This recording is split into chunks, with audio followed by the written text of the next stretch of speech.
Whitmore, Ohio, mantuvo su reputación de ser un tranquilo pueblo del Medio Oeste hasta junio de 1947. La comunidad de 3.200 residentes se enorgullecía de sus puertas abiertas y la confianza entre vecinos. Esta pacífica existencia terminó abruptamente el 3 de junio cuando Margaret Holt, de 67 años, fue encontrada muerta en su cocina por su hija durante una visita matutina de rutina. El informe policial inicial no detectó señales de entrada forzada. El cuerpo de Margaret no presentaba lesiones visibles y la casa permaneció intacta. El doctor Samuel Rand, el único médico del pueblo, sugirió causas naturales. Margaret tenía antecedentes de problemas cardíacos, por lo que su muerte, aunque repentina, no fue del todo inesperada. 5 días después, Thomas Brennan, de 45 años, fue encontrado en su taller, detrás de la ferretería familiar. Su esposa lo encontró desplomado sobre su banco de trabajo a las 7:30 de la mañana. Al igual que Margaret Holt, Thomas no presentaba signos de trauma. El taller estaba ordenado, sin indicios de forcejeo ni robo. El doctor Wren volvió a atribuir la muerte a causas naturales. La tercera muerte ocurrió el 15 de junio. Dorothea Vance, de 52 años, fue encontrada por su vecino tras no recoger la leche que le había entregado por la mañana. Dorothea yacía tranquilamente en su sala, aún con el vestido de noche del día anterior. La casa estaba segura, con todas las ventanas y puertas cerradas por dentro. Para entonces, el patrón aún no había sido evidente para las autoridades locales. 3 muertes en 2 semanas suscitaron una leve preocupación, pero cada víctima tenía explicaciones médicas plausibles. La afección cardíaca de Margaret, los recientes problemas de salud de Thomas y los conocidos problemas de ansiedad de Dorothea justificaban razonablemente los eventos cardíacos repentinos. La cuarta muerte lo cambió todo. El 21 de junio, Harold Voss, de 38 años, fue encontrado en el sótano de su casa por su casero. Harold era un hombre robusto que trabajaba en la construcción y no tenía problemas de salud conocidos. Su cuerpo fue encontrado sentado en una silla, mirando hacia las escaleras del sótano. La posición les pareció inusual a los investigadores. Harold parecía haber estado esperando algo o a alguien. Esta muerte llevó al sheriff William Tate a solicitar la asistencia de la oficina forense del condado. El examen preliminar no reveló una causa obvia de muerte, lo que obligó a las autoridades a considerar explicaciones alternativas. El sótano no presentaba signos de alteración. La quinta muerte ocurrió el 28 de junio. Evelyn Mars, de 41 años, fue encontrada en el cobertizo de su jardín por su esposo cuando no regresó a cenar. Evelyn fue encontrada arrodillada junto a su banco de jardinería, con las manos cruzadas sobre el regazo y los ojos cerrados. El cobertizo estaba cerrado por dentro, y su esposo se vio obligado a romper la ventana para entrar. Tras 5 muertes inexplicables en 28 días, el sheriff Tate contactó a la Oficina de Investigación Criminal de Ohio. El expediente se reclasificó como investigación criminal. Los elementos comunes se aclararon tras un examen más detallado. Todas las víctimas fueron encontradas en lugares seguros, sin indicios de entrada forzada. Cada muerte ocurrió durante la noche, entre las 23 y las 4. Los informes médicos del Dr. Rand revelaron otro patrón inquietante. Cada víctima presentaba signos de hipoxia leve, insuficiencia de oxígeno cerebral, a pesar de no presentar dificultad respiratoria evidente. Este hallazgo sugirió una posible causa común, aunque el mecanismo seguía sin estar claro. La investigación comenzó oficialmente con la llegada del inspector detective Charles Donovan de la oficina estatal. El expediente se abrió con el número de referencia 1947 o 156. Lo que marcó el inicio de lo que se convertiría en una de las investigaciones criminales más complejas de Ohio. La llegada del inspector Donovan a Whitmore el 2 de julio marcó el inicio de una investigación sistemática sobre las misteriosas muertes. Su primera acción fue establecer un puesto de mando en el sótano del ayuntamiento, donde comenzó a elaborar una cronología completa de los hechos. La investigación reveló que cada víctima había sido vista con vida y en buen estado de ánimo la noche de su muerte. Margaret Holt había asistido a los servicios vespertinos en la iglesia metodista. Thomas Brennan había cerrado su ferretería a la hora habitual. Dorothea Vance había sido vista regando su jardín delantero al atardecer. Harold Bass había visitado la taberna Morrison's para tomar su cerveza vespertina habitual. Evelyn Mars había preparado la cena para su familia antes de dirigirse a su cobertizo de jardín. Las entrevistas de Donovan con los habitantes del pueblo no revelaron enemigos comunes, negocios compartidos ni motivos evidentes para el asesinato. Las víctimas variaban en edad, estatus social y rutinas cotidianas. Asistían a diferentes iglesias, compraban en diferentes tiendas y tenían una interacción mínima entre sí, más allá de saludos casuales de vecinos. El descubrimiento lo dio Bertram Ashford, de 64 años, un ex técnico de radio que vivía en la calle ELM. Ashford contactó a Donovan con información sobre los ruidos nocturnos en el barrio. Había estado documentando actividades nocturnas inusuales con una grabadora que había construido con equipo militar sobrante. Las grabaciones de Ashford, realizadas durante 3 semanas de junio, captaron los sonidos ambientales del distrito residencial de Whitmore al anochecer. Las grabaciones de las noches del 15, 21 y 28 de junio contenían sonidos anómalos idénticos. Las grabaciones revelaron un patrón de pasos por el barrio entre la medianoche y las 2 de la madrugada. Los pasos eran pausados y pausados, lo que sugería familiaridad con el terreno. Más inquietantes eran los sonidos que los acompañaban: respiración agitada, roce de ropa y vocalizaciones apenas audibles que parecían hablar consigo mismas. El descubrimiento más significativo provino de la grabación realizada el 28 de junio, la noche del fallecimiento de Evelyn Marsh. El audio capturó aproximadamente 3 minutos de actividad cerca de la casa de Ashford, incluyendo el sonido distintivo de una puerta de jardín abriéndose y cerrándose. Esta sincronización coincidió exactamente con la hora estimada del fallecimiento de Evelyn. Un análisis más profundo de las grabaciones reveló patrones vocales consistentes. La misma voz aparecía en las 3 grabaciones, murmurando frases ininteligibles con un ritmo que sugería un habla inconsciente. Las palabras eran difíciles de distinguir, pero una frase se repetía en cada grabación: no quiero, otra vez. El equipo de investigación estableció protocolos de vigilancia para el distrito residencial. Estos esfuerzos dieron resultados inmediatos cuando, el 8 de julio, el agente Raymond Coulter observó una figura moviéndose por el vecindario durante la madrugada. El individuo fue identificado como Lars Farrow, de 29 años, trabajador de mantenimiento eléctrico de la Compañía Municipal de Energía de Whitmore. Farrow vivía solo en un pequeño apartamento encima de la farmacia Jenkins en la calle Main. Su casero lo describió como un inquilino tranquilo y responsable que no causaba molestias. El historial laboral de Farrow mostraba una asistencia constante y evaluaciones de desempeño satisfactorias. Su supervisor lo describió como competente y confiable, aunque retraído socialmente. Sus compañeros de trabajo notaron su tendencia a ser reservado y su reticencia a participar en actividades grupales. El interrogatorio inicial de Farrow reveló una complicación importante. Al ser interrogado sobre su paradero durante las noches en cuestión, Farrow se mostró genuinamente confundido e incapaz de dar respuestas coherentes. Afirmó haber estado durmiendo en casa, pero reconoció sufrir frecuentes episodios de sonambulismo desde su infancia. Una evaluación psicológica de Farrow identificó síntomas compatibles con parasomnia grave, un trastorno del sueño caracterizado por comportamientos anormales durante el sueño. Su historial médico confirmó un patrón prolongado de trastornos del sueño, incluyendo sonambulismo, hablar dormido y terrores nocturnos. La evaluación reveló que Farrow no recordaba conscientemente sus actividades nocturnas. Sus episodios de sonambulismo se habían documentado desde los 7 años. Los informes de su infancia describían casos en los que Farrow había sido encontrado en patios de vecinos, negocios locales y, una vez, en el cementerio del pueblo, siempre en un estado de sueño profundo. Este descubrimiento transformó la investigación,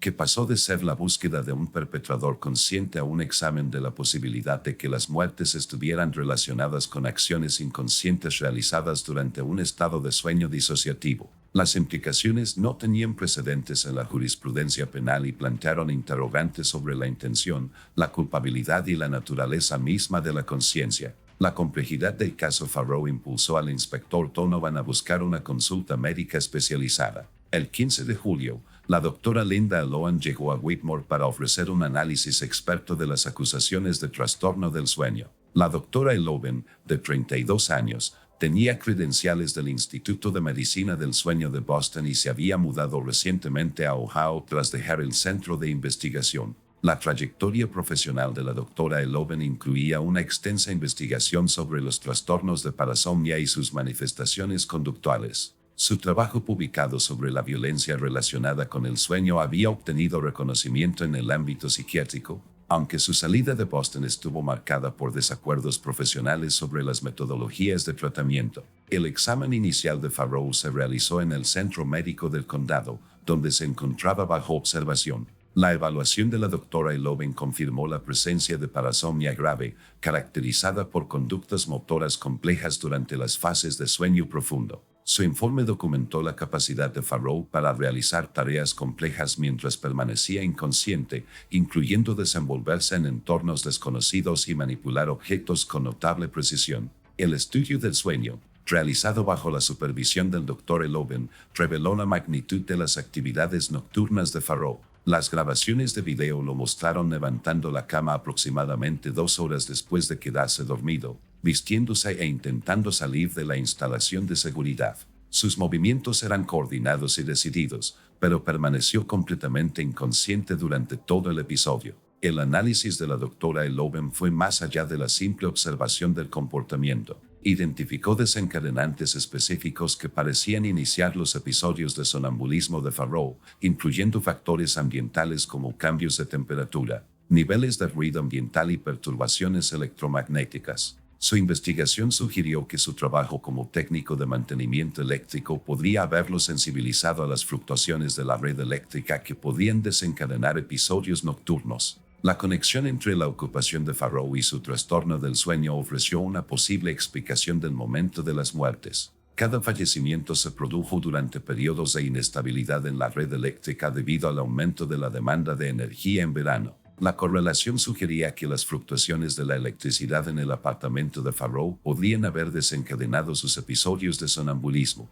El enfoque terapéutico de la doctora Eloven incluyó una monitorización intensiva e intervención terapéutica. Estableció un entorno controlado en el Centro Médico del Condado, donde Farrow podía ser observado continuamente mientras recibía tratamiento para su trastorno del sueño. Sus métodos incluyeron ensayos con medicamentos, regulación del horario de sueño y controles ambientales diseñados para minimizar los desencadenantes de los episodios. La relación terapéutica entre la doctora Eloven y Farrow se desarrolló rápidamente. Ella dedicó mucho tiempo a observar sus patrones de sueño y a documentar sus comportamientos inconscientes. Sus notas revelaron un complejo perfil psicológico que incluía recuerdos reprimidos y traumas infantiles no resueltos que parecían influir en sus actividades nocturnas. Durante el tratamiento, el Dr. Eloven hizo un descubrimiento inquietante. Los episodios de sonambulismo de Farrow incluían vocalizaciones que coincidían con las grabaciones de audio del equipo de vigilancia de ASFO. La frase, "no quiero, otra vez", parecía estar relacionada con recuerdos traumáticos que afloraron durante su estado de inconsciencia. Su investigación sobre los antecedentes de Farrow reveló un historial de abuso y negligencia infantil que no había sido abordado adecuadamente por profesionales médicos anteriores. El trauma psicológico parecía manifestarse durante el sueño como una necesidad compulsiva de visitar casas ajenas, posiblemente buscando consuelo o seguridad.